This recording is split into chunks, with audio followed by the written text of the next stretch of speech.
Hello and welcome to my video lesson 2.2 on Coulomb's law.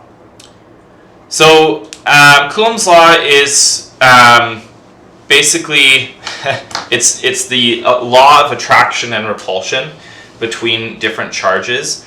So if you don't remember the charges from the last video, go ahead and take a look at that.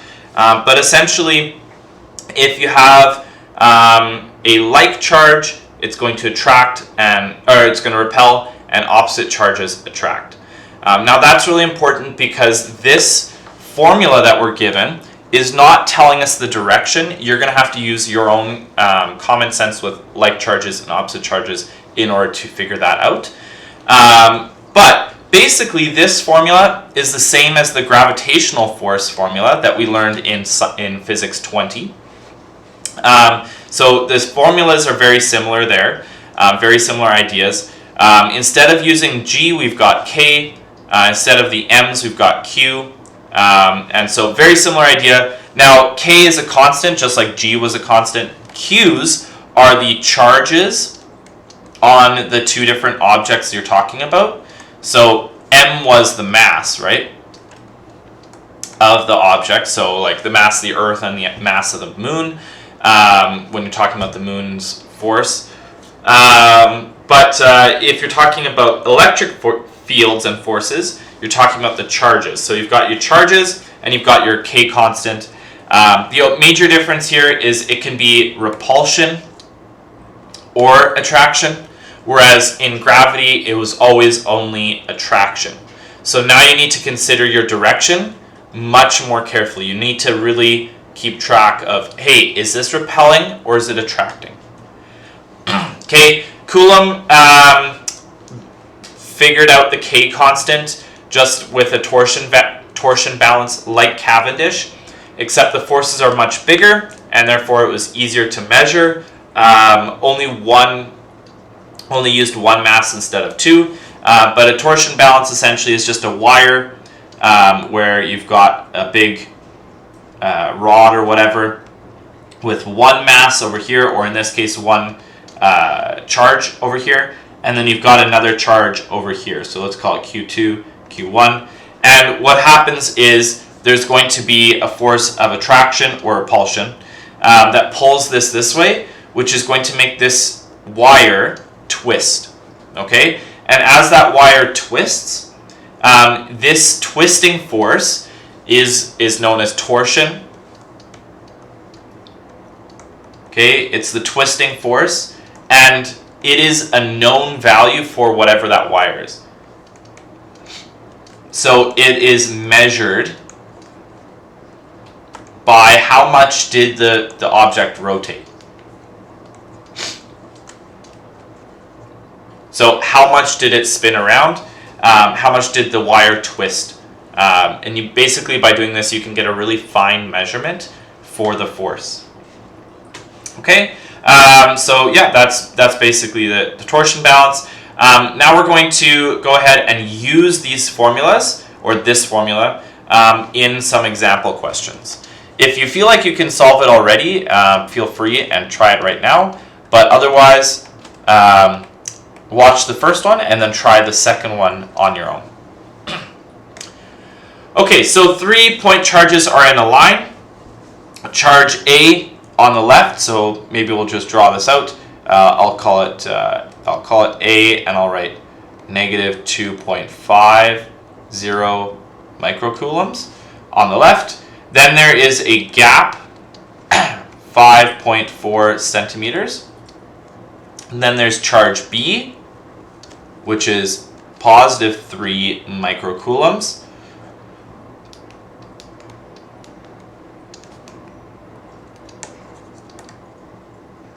Oh, looks like my battery is dying here.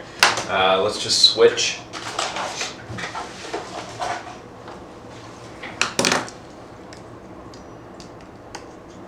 There you go.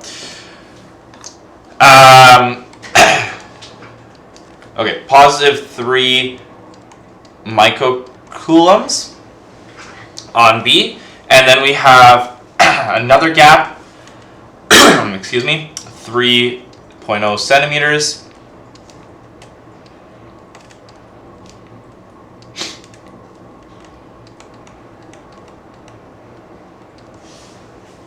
And then we have charge C, which is positive 2.5 microcoulombs. Okay, so there's our diagram. Okay, so what is the net force on charge B? Well, if we're talking about net force, we really should think about physics 20.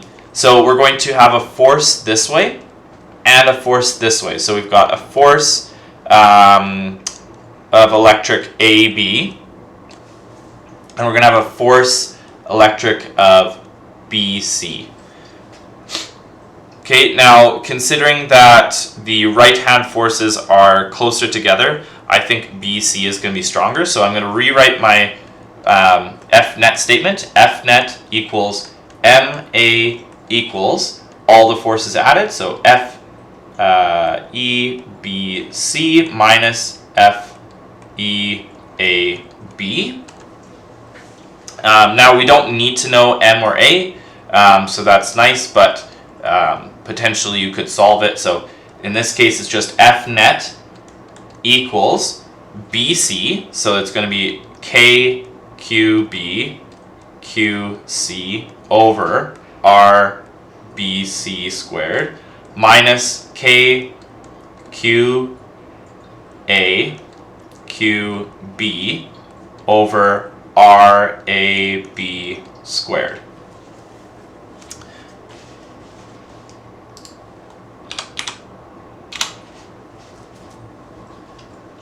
So now we can just plug it into our calculator, and we're going to have Fnet equals,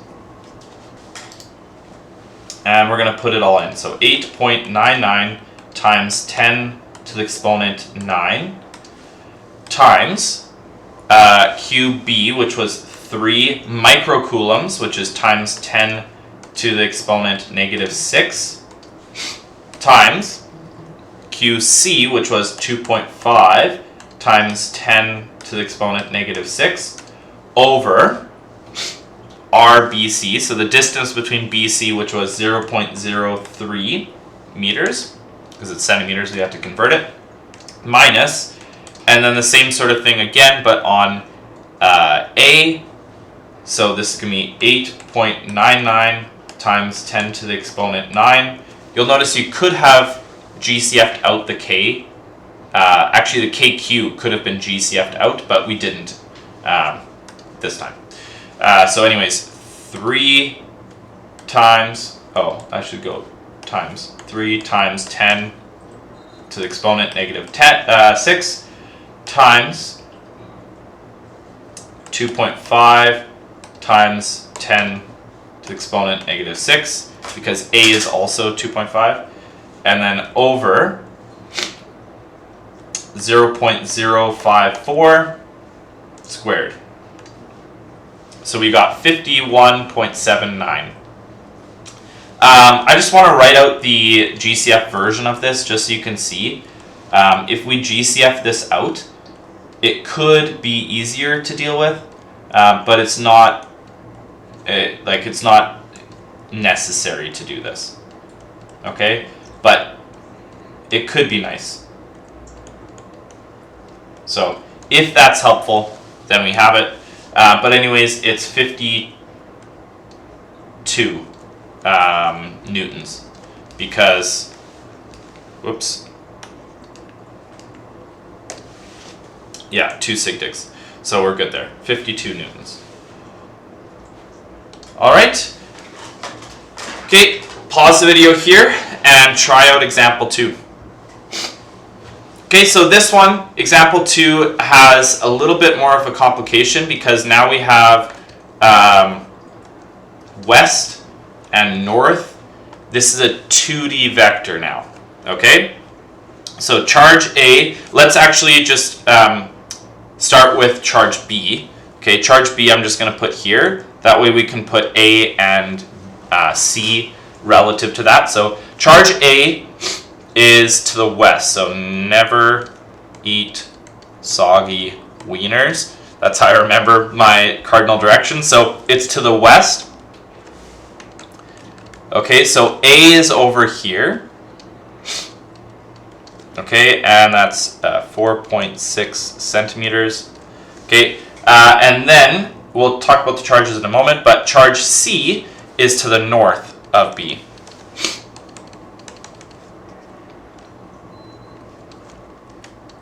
So charge C is up here, and it's 2.3 centimeters to the north. Okay, so charge C, let's just write charge A is plus 3.2 microcoulombs. Charge B is negative 2.50 microcoulombs. And then charge C is positive 1.80 microcoulombs. Okay, so we have it drawn now. That's half the battle. But now we're going to, do our Fnet, our free body diagram. So here we've got B, okay, and we've got a force of, actually, which direction is it? Yeah, attraction to C. So it's the force electric BC north, pulling it north. Now, A and B are also attracted, so this is going to be also a force of attraction, FEAB. So those are our two forces. Those are components. So to find our Fnet, we're actually going to have to use trigonometry. So to put those together, it's going to be this one north and this one to the side. We always go tip to tail. So this is going to be FBC, and this is going to be FAB. And I'll just, I guess I should write the E there, but there you go. Okay, so to find our final value, this is our final direction. This is our Fnet. Okay, so that's the question. What is the Fnet? And actually, to get our Fnet, we also need to have our theta, our angle, our direction. Okay, so to find the direction, okay, we can use tangent. So this is going to be theta equals tan -1 of opposite over adjacent. So this is FEBC over FEAB. And then to find the Fnet, we're going to use Pythagoras. So Fnet equals, Pythagoras would be c squared equals a squared plus b squared. But we're just going to square root both sides to move that square over. So it's going to be square root of FEBC squared plus FEAB squared. So there are two different functions. They're both going to use the FEBC and FEAB. So since they're both using the same thing, I'm just going to recommend that you solve for a number answer here and here, so that we can kind of deal with that. So the number answer is just going to be from the formula. So if you don't remember, that's just the K, Q1, Q2 over R squared. Whoops. So it's just coming from this formula here. So we're going to get the number answer now. So we've got K, which is 8.99 times 10 to the exponent 9, times Q1, which is always going to be B, so 2.5 times 10 to the exponent -6, times, let's do BC first, so 1.8 times 10 to the exponent -6 over the distance, so 0.023 squared. So this is 76, don't round early, so I'm going to put 0.47 newtons. I'm going to try to not round early at all. I'm keeping a couple digits here. Now let's do the exact same thing again, except for we're changing our distance to be the other distance, which was 4.6, and to be the other charge. So instead of 1/8, it's 3.2. And so we get 33.988. So 33.9886 newtons.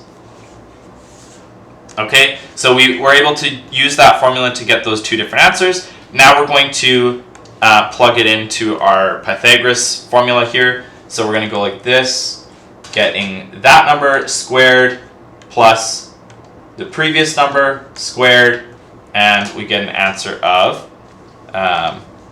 the Fnet equals 83.867 newtons. Now let's get the angle. So it's going to be tan -1 of BC. Now the order matters here. So BC is the north one, so it's the 76 number, over 33.9886784. You want to make sure you don't round early. I'm being a little excessive here, but please don't round early. And we get 66.0375.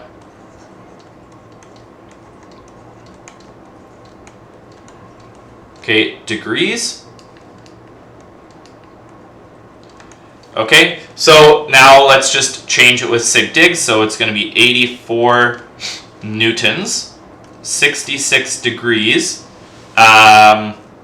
north of west, by the way that I drew my triangle. All right, so I hope this video helps you better understand Coulomb's law for Physics 30 and a couple of these calculation sort of questions. Good luck!